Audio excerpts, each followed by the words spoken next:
morning, everyone. I am Richard Garland, Director of Parks and Recreation, and I call to order the meeting of the Smyrna License and Variance Board on March 24th, 2021 at 10 a.m. Board members present to my left are Frank Martin, Public Works Director, and to his left, Mary Moore, Smyrna Library Director. Taking official meeting minutes today is Tina Monahan, Deputy City Clerk.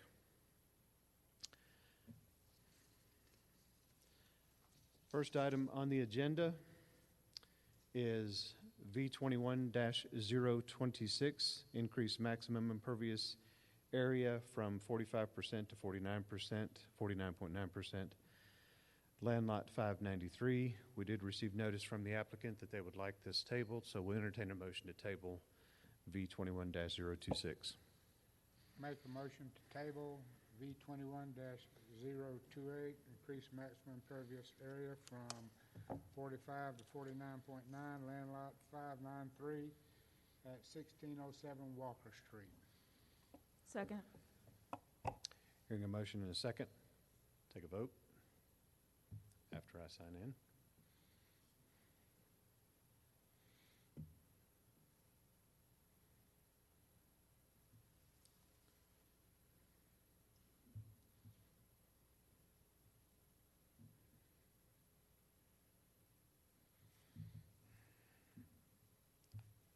Hey, I'll vote again. Seems to be popular. Okay. All right.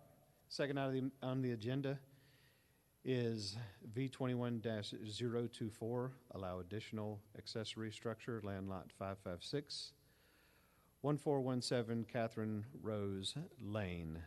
What I'd like to do first is ask Ms. Caitlin Crow to step up to the podium. She'll give us a background and summary of this, and then we'll hear from the applicant.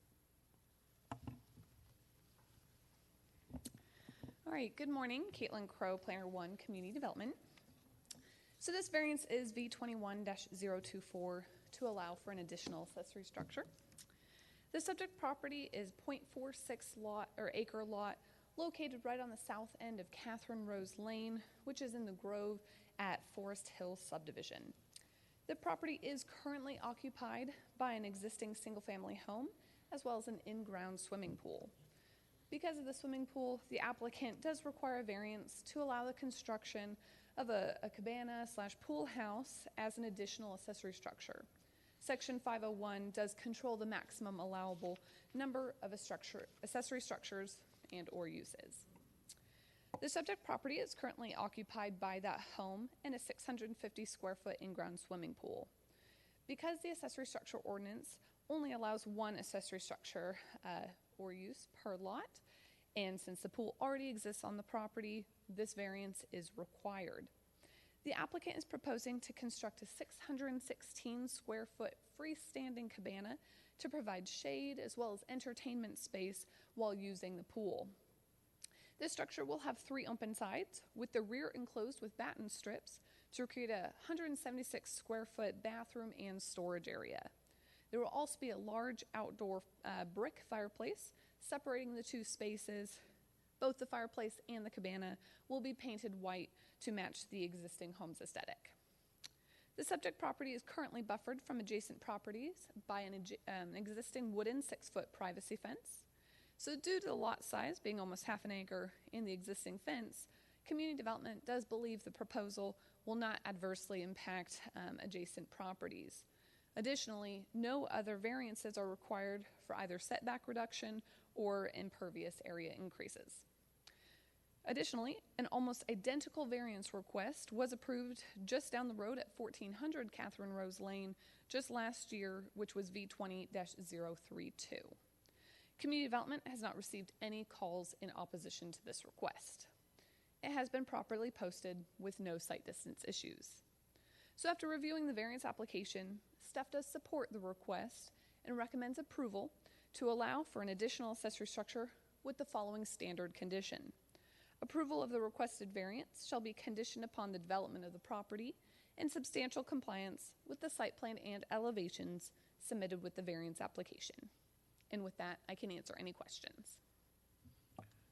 Thank you, Ms. Crowe. Are there any questions from the board?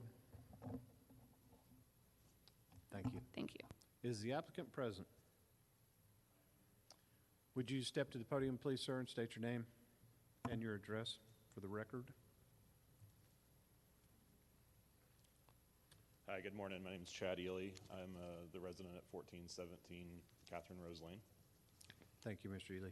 Do you have any additional information you'd like to offer to the board?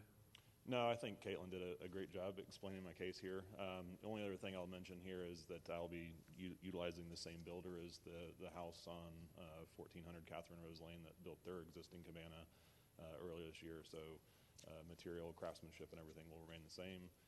I do have HOA approval to build such structure, so I think we're good and stated our case. So thank you. Thank you. Any questions from the board? Hearing none. Thank you, sir. Thank you. Appreciate it.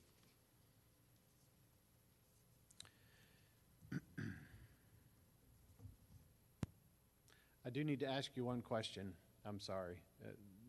And you can answer it from there, I think, unless we need to get you on record. Maybe we do. Go ahead and come back up. I apologize. You've heard the conditions that Ms. Crowe stated for this. Are you willing to accept the conditions that community development is requesting for this variance? I am. Okay. Thank you. Thank you. This is a public hearing. If anyone would like to make a comment, please step to the podium, state your name and your address before making your comments. Do we have anyone present who'd like to make a comment on this variance request? Hearing none, we'll entertain a motion on this request. Make a motion to approve V21-024, allow additional accessory structure, land lot 556, 1417 Catherine Rose Lane, Chad Ely, applicant. Second. We have a motion and a second. We'll vote on them.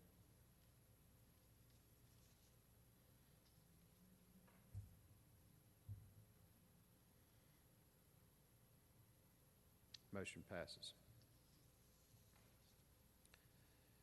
Next item on our agenda is V21-025, allow new construction on lot of record below minimum requirements, land lot 348, located at 535 Benmack Road. Ms. Crowe, summary and a background, please.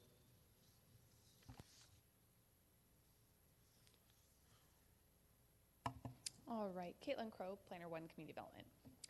So this variance is V21-025 to allow for new construction on a lot of record below minimum requirements. The subject property is 0.22 acres. It is currently a vacant lot on the north side of Benmack Road. Section 1208 does require a variance to build on a lot below minimum requirements. The subject parcel is located within the Green Hills subdivision, which was actually platted back in 1953, prior to the current zoning ordinance, which wasn't implemented till 1976. The applicant is proposing to build a new single-family home on the subject property. However, the lot is only 9,886 square feet, and R15 does require a lot to be a minimum of 15,000 square feet. Since the subject property is an existing lot of record, originally platted again in 1953, no hardship is self-created. In fact, none of the surrounding properties meet the minimum 15,000 square feet when you go from an aerial view. No other variances are required to build this home, which will be a two-story detached home as well as a two-car garage. The variance requested is the minimum variance needed to build a new single-family home on this subject property. Furthermore, variances of this nature have been approved in the past, so no negative precedent would be set on this. Community development does believe building a new single-family home will not negatively impact the surrounding properties. It has been properly posted with no site distance issues. So after reviewing the variance application, staff does support the request and recommends approval to allow new construction on a lot of record below minimum requirements with the following standard condition. Approval of the requested variance shall be conditioned upon the development of the property in substantial compliance with the site plan and elevations submitted with the variance application. And with that, I can answer any questions. Thank you, Ms. Crowe. Are there any questions of the board? Thank you. Thank you. Is the applicant present?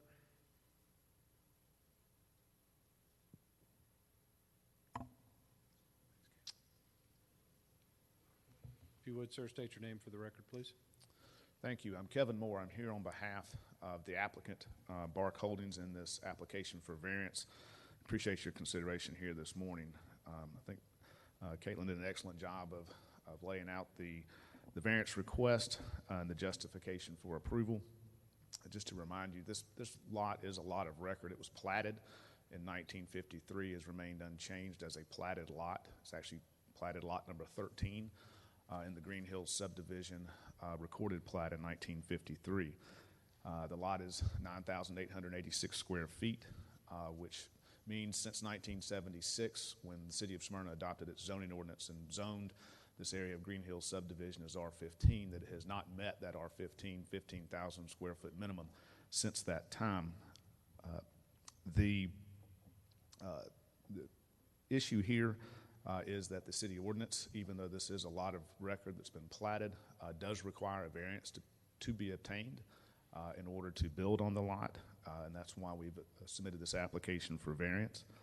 What we are proposing is a new home to be constructed. It's an attractive home that we've supplied the architectural drawings for to staff as part of their consideration.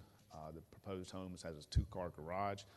It also has 2,210 square feet of heated and cooled space, so it's a very attractive, sizable home with a basement area as well. In terms of the granting or consideration of this variance, there are unique and special circumstances present here as we've described. This lot was platted in 1953 as a lot of record and consisted of same until 1976 when the city zoning ordinance called this area R15.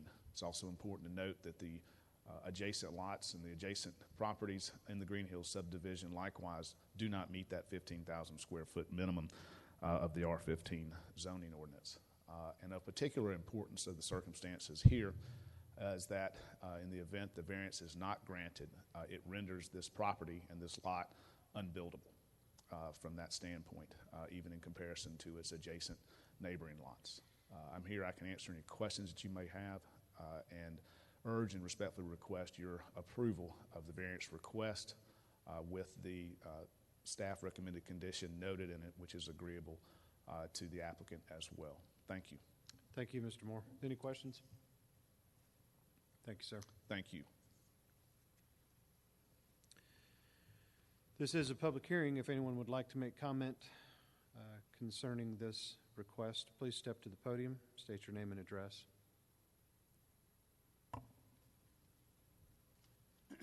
Good morning. Good morning. Eric Fernald, resident, 2197 Old Spring Road, immediately adjacent to the said property. First and foremost, the house designs. I don't have any personal beef with it. However, the size of it versus the size of the lot, if you look at the design of the lot, it's a really long and skinny lot, and yet the house is going to come right up to the edge of both properties that are adjacent to it. The question is, how close are they going to come? You know, if it is, and what is the zoning in that neighborhood of what house has to be how close to the next residential border? You know, is it 3 feet? Are they gonna ask for another variance on that? Just logistical issues. You know, I mean, this house is enormous. I don't have a beef with someone building a nice home. I'm a capitalist. I look at things like everyone else. But if you look at the size of the house versus about 97 to 98% of the neighborhood, it doesn't really make a lot of sense within the neighborhood itself. There was one home that was a single-floor residence that changed to a two-floor residence in our neighborhood.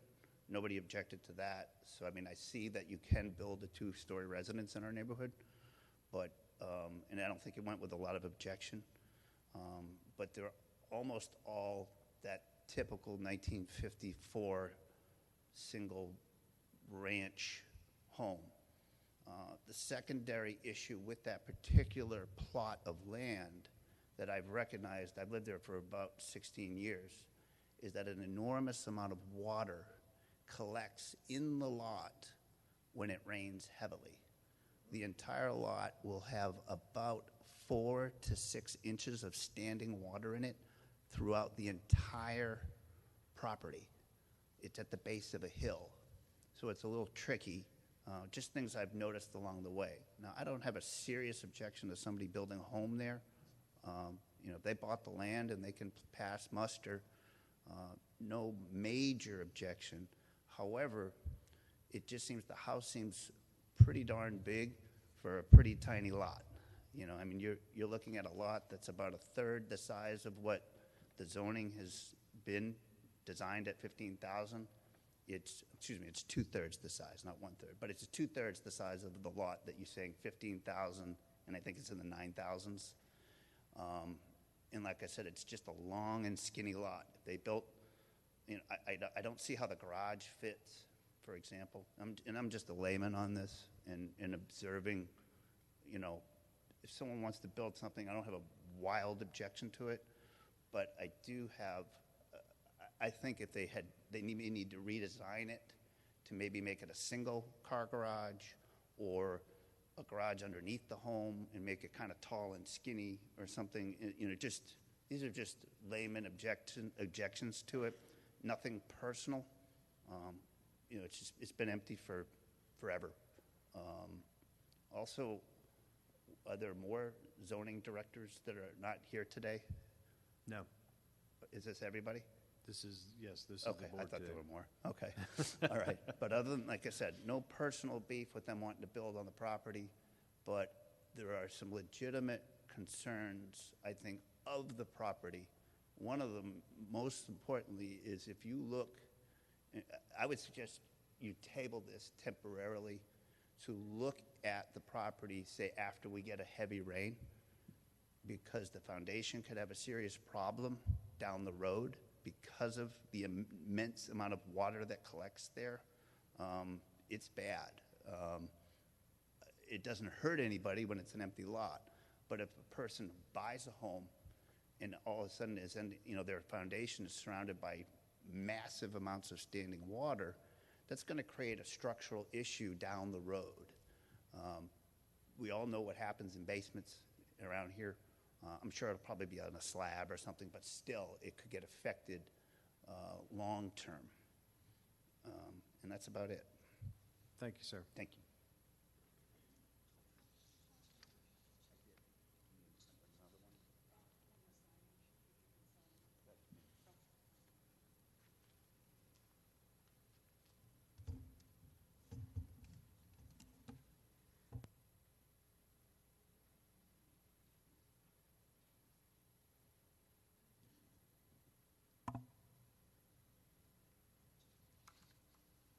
Hello. Hello. I'm Susan Raven. My husband and I own the property at 541 Benmac, which is immediately adjacent to this. I really don't have anything to add to what Eric said, except I just wanted you to know that we're also very concerned about how close this house will end up being to our house. So I just wanted to add that as well. Thank you. Yes, sir.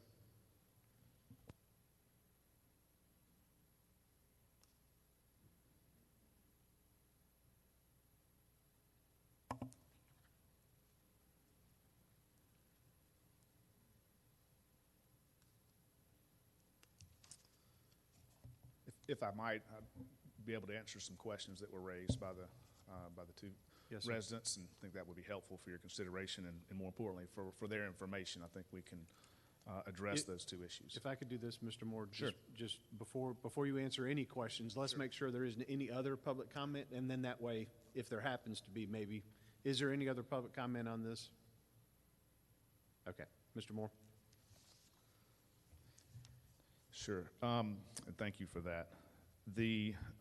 As part of this application, we also submitted a house location plan, which shows the siting of the house. on the lot. That's referenced as part of the staff report. That's why I noted that staff's condition for, proposed condition for approval of this variance is that the home be constructed in accordance with, in substantial conformance with this house location plan as well as the designs, for one of the reasons that I think was stated. As it relates to setbacks, we have shown on this house location plan the house, which includes the garage, is part of the house, the two-car garage. The side setback lines are 10 feet, which is appropriate and meets the appropriate standard for a side setback.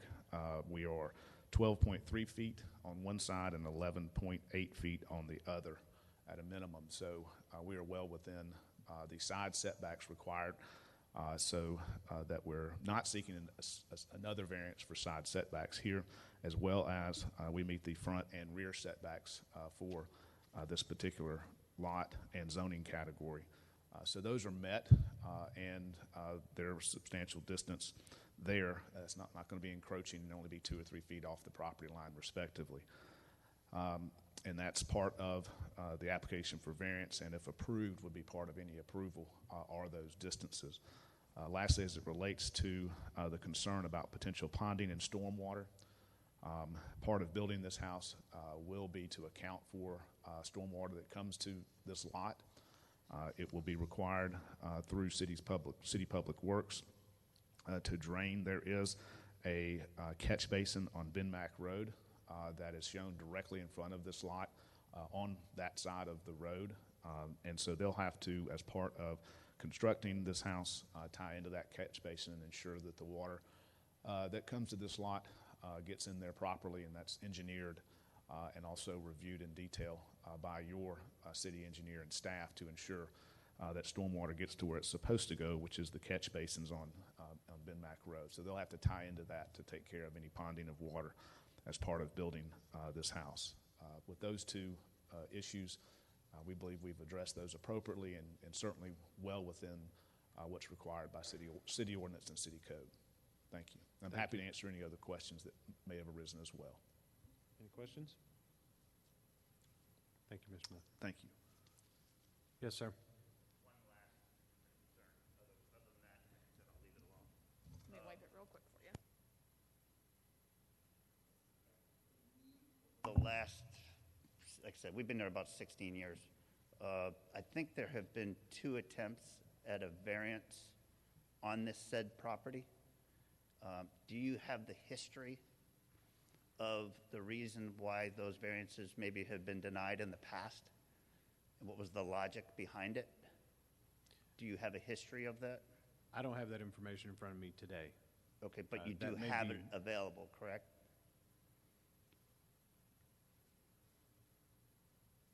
There've been attempts at a variance on the property in the past, correct? Correct? I've seen signage over the years. We'll have to look into that and look into the history on See what it, I mean, I'm saying you need to look at what the history was behind it. You know what I mean?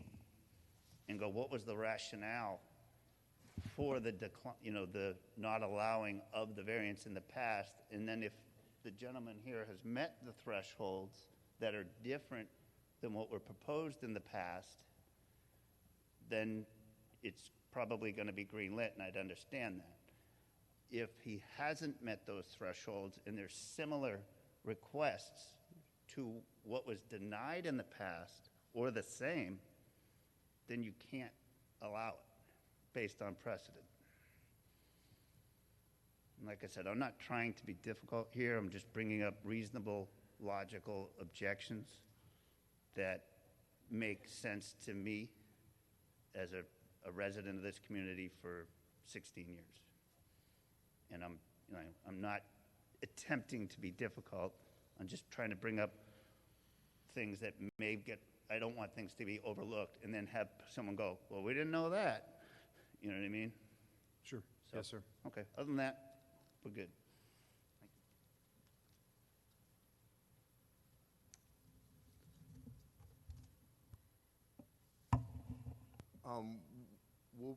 I'm Rusty Martin, Community Development Director. for the city. We'll look into the variance requests. This one is for a substandard lot of record to build a house to the R15 standards. So they're requesting to build the home in accordance with the standards that apply to every lot around it. So 10-foot side setback, 35-foot front, and 30-foot rear with a maximum coverage area of 35% for the lot. If there was additional variances, we'll be happy to look into those. Those may have been setback variances and associated with the substandard lot of record. I don't know. I don't know if they were similar or if it was the exact same request. But the request before you is for a new home to be built in accordance with the R15 standards with respect to setbacks and impervious surface area. From the staff's review, they meet those requirements.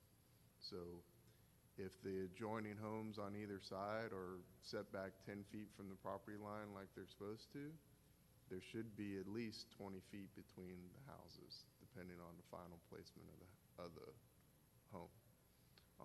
The maximum building height for the property is 35 feet, and that is for the R15 district. So every house out there has the ability right now to build a 35-foot tall structure. So a two-story product is acceptable in this zoning category.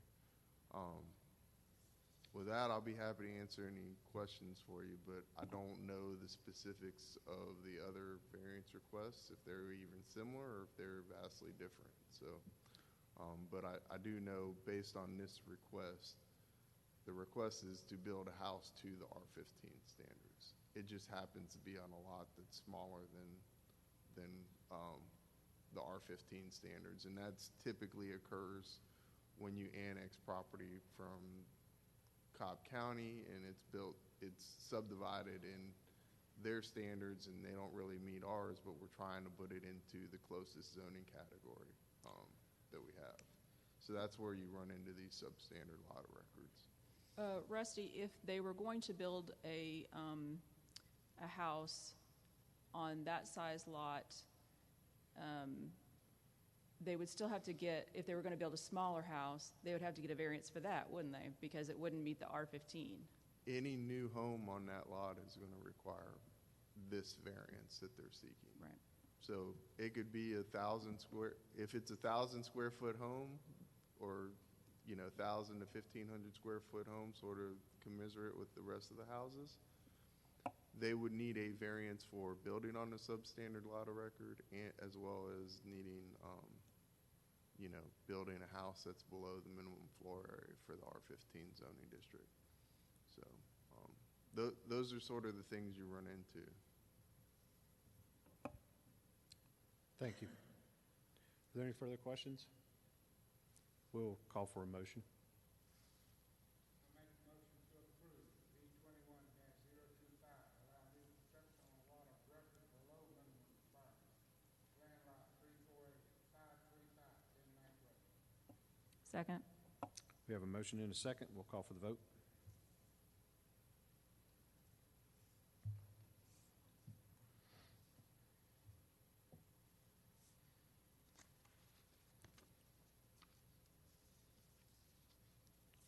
Motion passes. Next item on the agenda, item D, public hearing. This is variance case V21-027-908 Sharon Circle. Increase accessory building size from 25% to 69%, land lot 453, 908 Sharon Circle. Ms. Crow, summary and a background, please.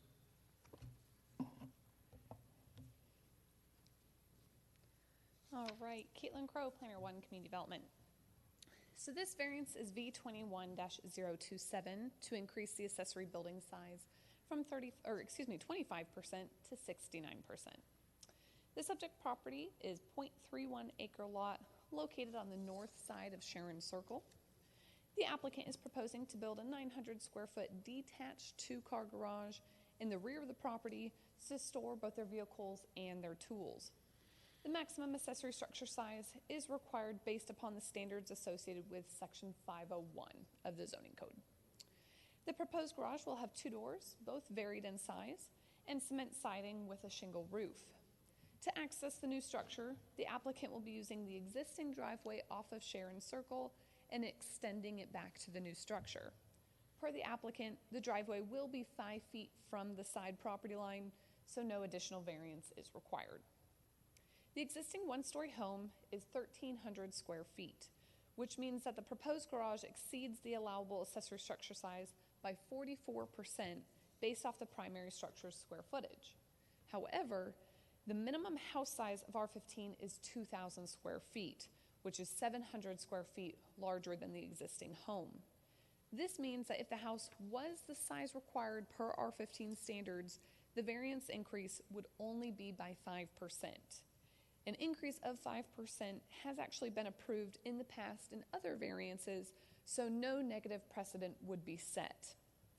Additionally, the property currently does not have any type of covered parking on the property since the driveway currently extends into the side setback, so any type of new structure would require a variance as well. Strict application of the ordinance would make it very difficult for the applicants to place any type of covered parking on the property due to the placement of the existing house and the driveway. So due to that existing house, community development believes the hardship is not self-created and is the minimum variance needed to build a covered parking, functioning 2-car garage and storage area in the rear of the property. Community development has not received any calls in opposition to this request. It has been properly posted with no site distance issues. So after reviewing the variance application, staff does support the request and recommends approval to increase the accessory building size from 25% to 69% with the following standard condition. Approval of the requested variance shall be conditioned upon the development of the property and substantial compliance with the site plan and elevations submitted with the variance application. And I can answer any questions. Thank you, Ms. Crowe. Are there any questions? Thank you. Hearing none, is the applicant present? Would you please step forward?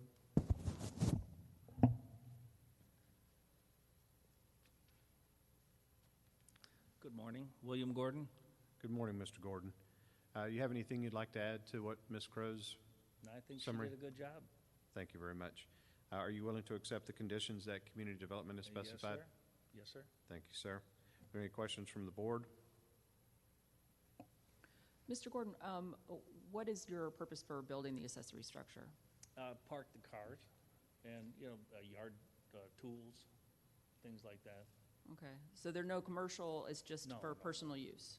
Okay. Yeah, we both have classic cars. So I just need to get them, right now I'm paying for storage units. And I'm like, why, they're pretty expensive. So I said I could put that money into a structure in the back. Gotcha. Okay, thank you. Thank you, sir. This is a public hearing. If anyone would like to make comment, please step to the podium. State your name. Hearing none, we'll entertain a motion on the request. Make a motion to approve. It's V21-027. B21-026? 7. B21-027. Increase accessory building size from 25% to 69%, land lot 453, 908 Sharon Circle, William Gordon applicant. Second. We have a motion and a second. We'll call for vote.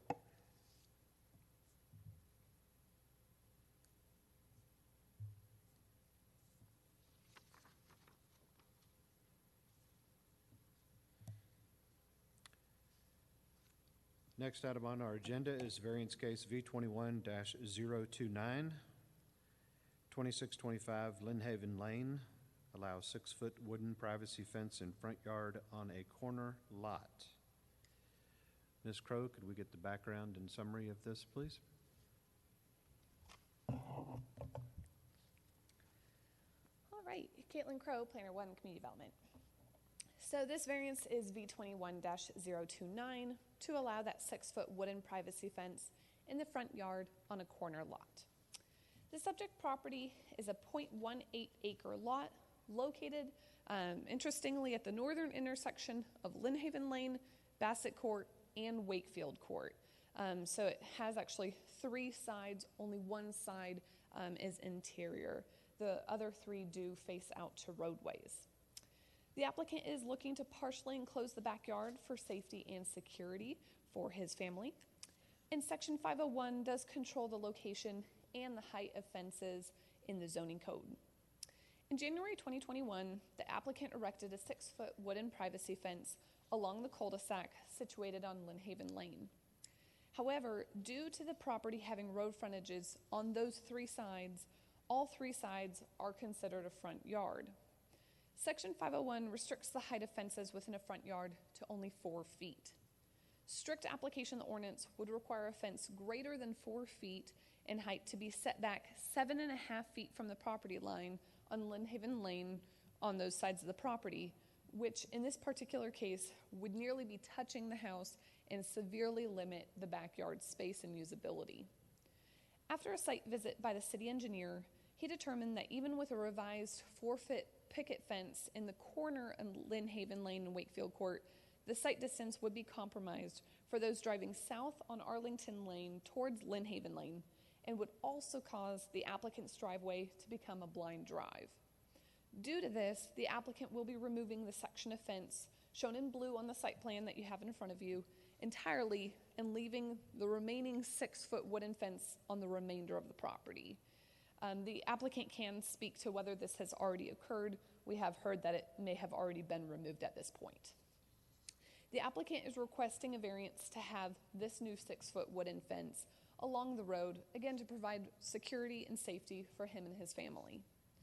Community Development believes the variance requested is the minimum variance needed, and at times a 4-foot fence just may not provide adequate privacy on a corner lot, especially one that has 3 sides facing the roadway. It has been properly posted, and after reviewing the variance application, staff does support the request and recommends approval to allow a 6-foot wooden privacy fence in the front yard on a corner lot with the following 2 conditions. Condition 1, approval of the requested variance shall be conditioned upon the development of the property in substantial compliance with the site plans submitted with the variance application. And number 2, if the City of Smyrna must work within the right-of-way, the property owner may be required to move the fence at his or her own expense. And I can answer any questions. Thank you, Ms. Crowe. Are there any questions? Is the applicant present?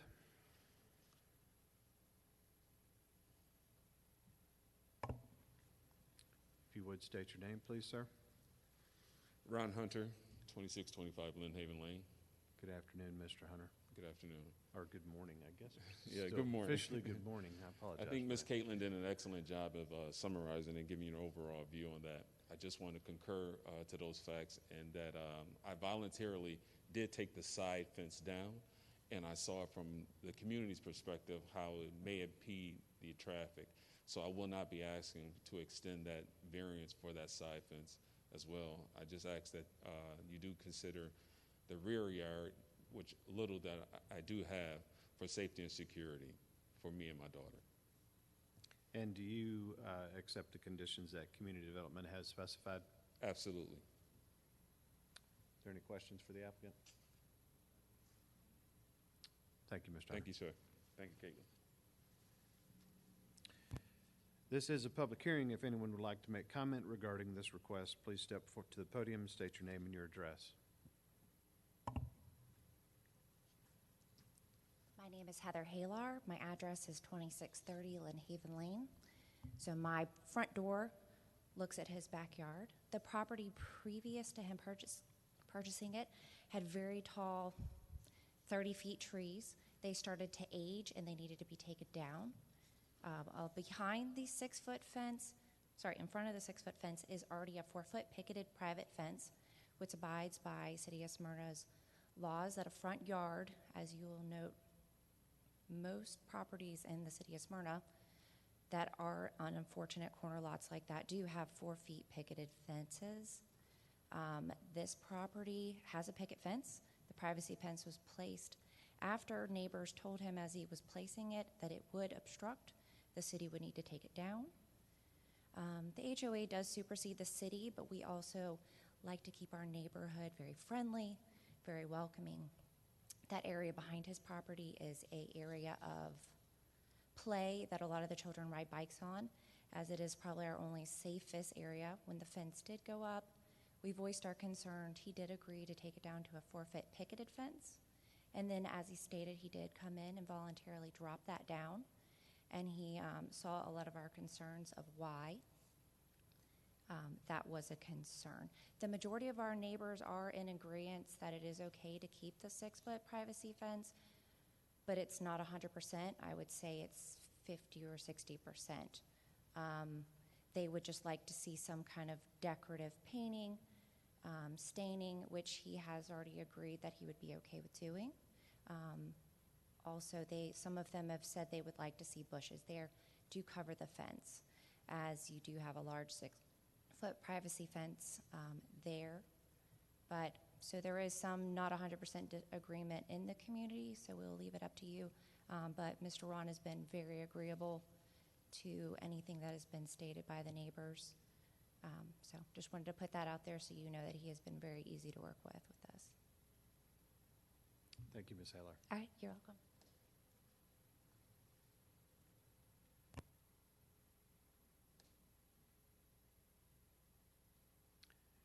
Is there anyone else who would like to make public comment on this request? Are there any other questions from the board? Hearing none, we'll entertain a motion. I make a motion to approve, allow 6-foot wooden privacy fence in front yard on a corner lot, land lot 482 at 2625 Lynn Haven Lane. Second. We have a motion and a second. We'll call for a vote.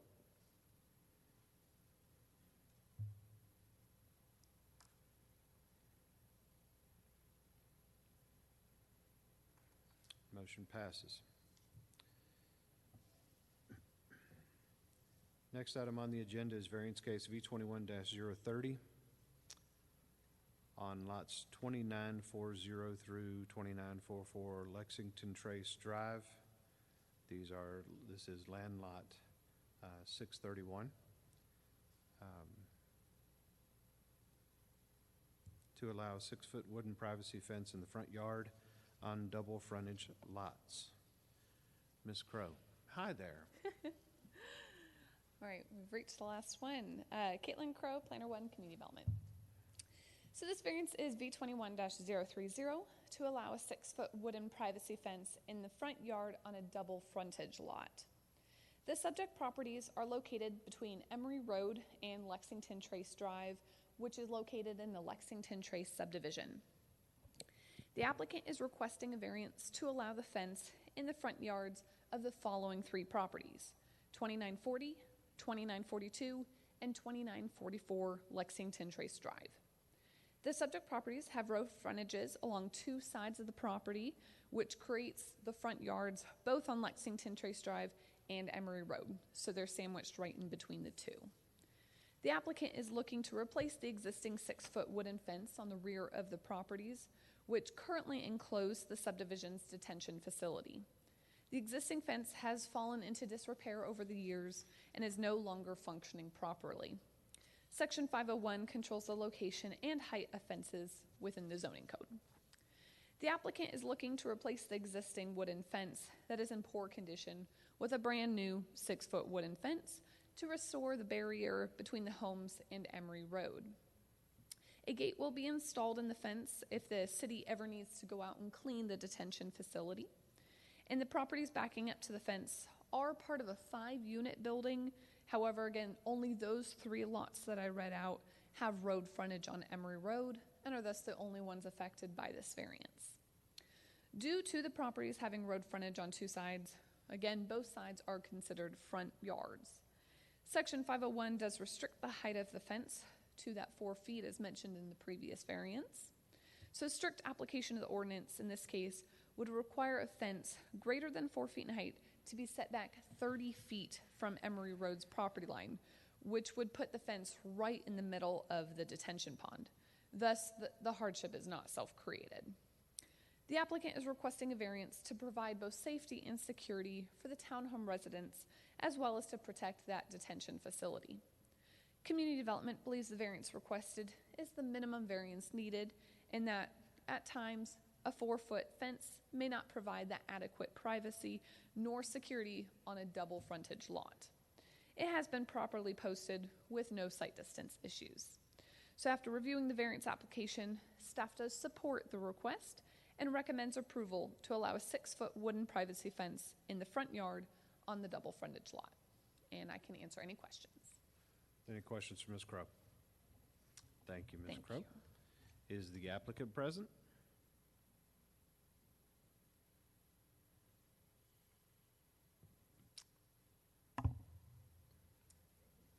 If you would, please state your name. Hi, my name is Sharon Rivers, and I am the owner at 2944 Lexington Trace Drive, one of the 3 property lots that's in question. Asking for this variance. Appreciate what Caitlin's done for us. She's worked, she's amazing at what she does and helps out. This is the first time I've ever had to deal with this, but I've been there at that residence for a little over 30 years. It was 1983, I believe they were constructed, and I bought in 1987, approximately. But I've been there. The fence was put up from the developer. This is a fee simple townhome community, so the owners of that property, we would have to absorb the cost of putting up a new fence and replacing it. We initially, as a group, had thought about this several years ago, and we were told at that time if we took the fence down, we could not raise it up to over 4 feet, which we didn't think that would be adequate because people were throwing things into the detention pond already. So we didn't think any more about it, and it wasn't until recently that we found out about the variance and could maybe apply for a variance so that we can replace the fence and not just keep patching and repairing it. So that's what we opted to do and would like to do is replace that fence to keep the area in good condition, and we are asking for the variance to allow us to put up at least a 6-foot high fence. At some point, there is like some 8-foot where it dips down, but I think 6-foot would probably accommodate the whole area that we need to replace. So I appreciate Thank you, listening Ms. to us Rivers. and voice. Any questions that you have? Well, that's my line. Oh, for me. Are there any questions? Thank you, Ms. Rivers. Thank you so much. Thank you, Caitlin. This is a public hearing. If anyone would like to make comment, please step to the podium at this time.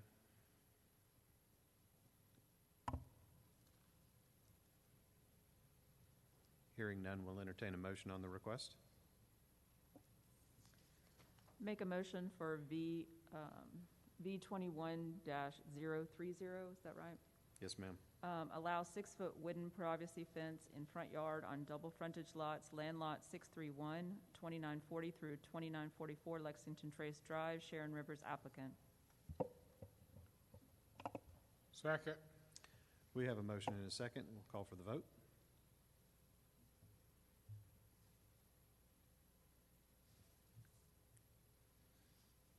Motion passes. Last item on the agenda is approval of minutes. Approval of the March 10th, 2021 License and Variance Board meeting minutes. I'll entertain a motion. Make a motion to approve the March 10th, 2021 License Variance Board meeting minutes. Second. We have a motion and a second. We'll call for a vote.